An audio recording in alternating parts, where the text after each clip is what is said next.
नमो भगवते वासुदेवाय। हरे कृष्णा। बहुत बहुत स्वागत है सभी का। आज हम विजया एकादशी जो भी आने वाले दिनों में 24 फरवरी 2025 में जो विजया एकादशी है, उस एकादशी कथा, उसके महात्म के विषय में चर्चा करेंगे। तो युधिष्ठिर महाराज भगवान कृष्ण से पूछते हैं, वासुदेव, फागुन मास के कृष्ण पक्ष में आने वाली एकादशी का नाम क्या है, उसकी विधि क्या है, उसकी फल क्या है। तो भगवान श्री कृष्ण कह रहे हैं, युधिष्ठिर, यही सवाल नारद जी ने ब्रह्मा जी से किया था।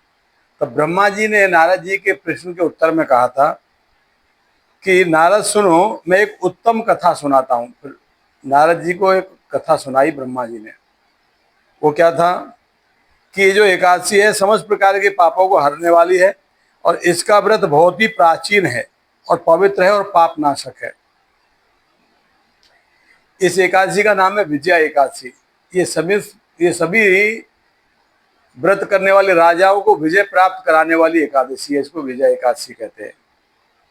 तब उन्होंने कथा बताई उन्होंने भगवान श्री रामचंद्र की।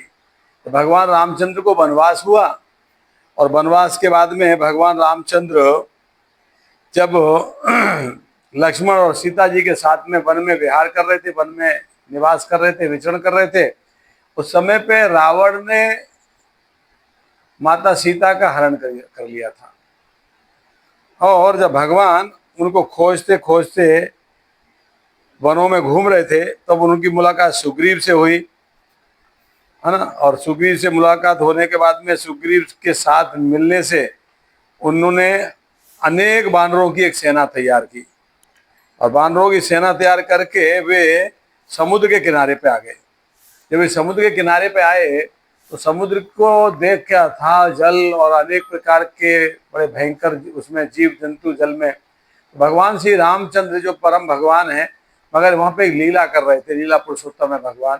तो भगवान इस प्रकार से वहाँ पे रिएक्ट कर रहे थे कि इस समुद्र को कैसे पार किया जाएगा।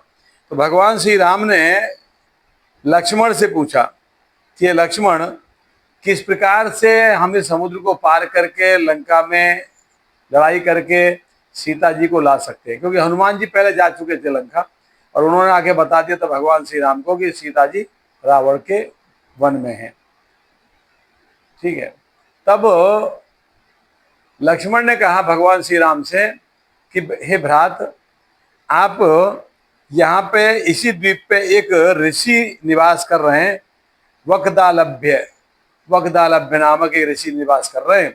उन वक्दालभ्य ऋषि से तुम मशवरा करो, उनसे सलाह करो, उनसे पूछो इस समुद्र को कैसे पार किया जाएगा। ऐसा लक्ष्मण भगवान श्री राम से कहते हैं।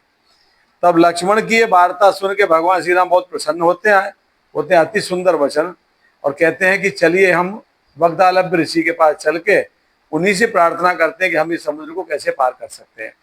जब भगवान श्री राम वक्दालभ्य ऋषि के पास पहुंचते हैं उसी द्वीप पे, तो वक्दालभ्य ऋषि उनको देख के बड़े प्रसन्न होते हैं। ऋषि समझ जाते हैं परम भगवान है, मगर वो ऋषि जानते हैं कि एक लीला कर रहे हैं।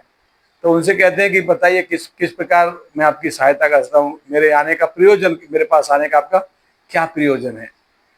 तब वक्दालभ्य ऋषि से भगवान श्री राम कहते हैं कि मैं आपकी कृपा से असुरों की नगरी जो लंका है उसमें युद्ध करके उसको जीतना चाहता हूँ, क्योंकि वहाँ के जो राजा है उसने मेरी पत्नी का अपहरण किया है। तब वक्दालभ्य ऋषि उनको कहते हैं कि इस समुद्र को पार करने का एक ही उपाय है। वो उपाय क्या है? तब वो बताते हैं इस कथा को। कहते हैं कि फागुन मास की कृष्ण पक्ष की जो विजया एकादशी है, उस एकादशी के व्रत करने से व्यक्ति किसी भी प्रकार की परिस्थितियों में विजय प्राप्त कर सकता है। ये इस एकादशी का फल है जो भगवान श्री राम को बता रहे हैं। तब कह रहे हैं आप एकादशी के, इस विजया एकादशी के व्रत को करके इस समुद्र को भी पार कर सकते हो और लंका पे भी विजय प्राप्त कर सकते हो। ये वक्दालभ्य ऋषि भगवान श्री राम को बता रहे हैं।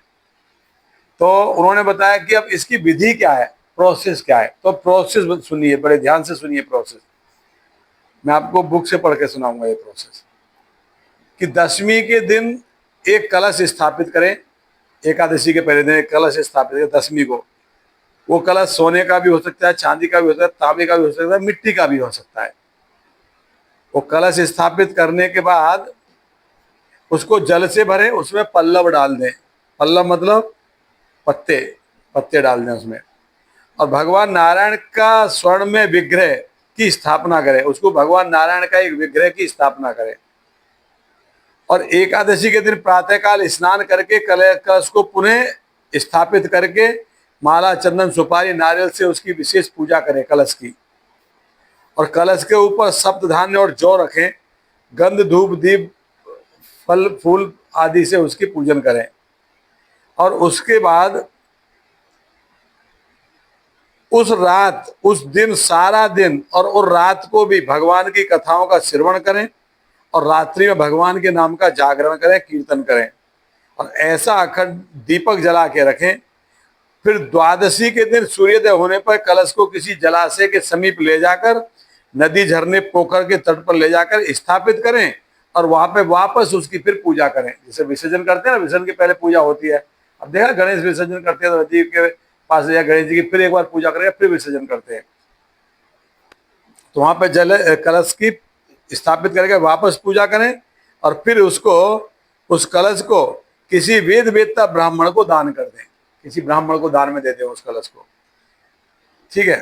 अब बता रहे हैं कि इस व्रत के करने से, इस प्रकार विधि के करने से, व्रत के करने से व्यक्ति को बड़े बड़े दान करने का पुण्य प्राप्त होता है।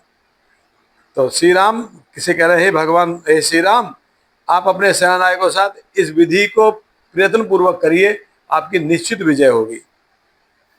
तो ये कथा बताई ब्रह्मा जी ने नारद को।